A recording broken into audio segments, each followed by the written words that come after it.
Autour du plus important site archéologique de Libye, seules les vaches tiennent encore compagnie au temple et aux statues.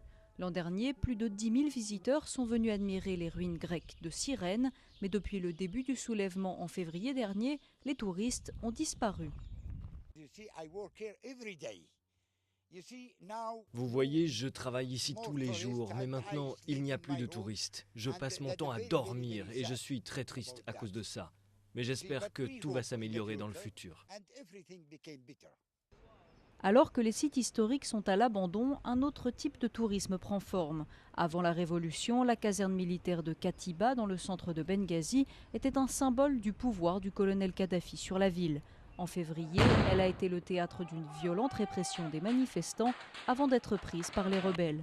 Désormais, les Libyens viennent observer ces prisons tristement célèbres, ainsi que les maisons utilisées parfois par Kadhafi lui-même. Nous devons enseigner à nos enfants de ne pas rester silencieux face à un régime d'oppression.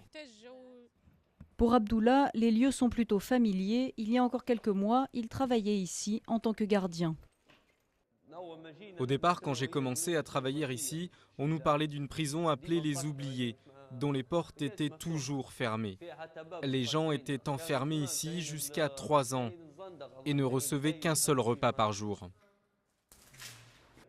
Dans l'est de la Libye, contrôlé par les forces rebelles, le monde clos du régime de Kadhafi entrouvre ses portes et fascine les Libyens. Les temples et les ruines anciennes devront se contenter d'attendre des jours meilleurs.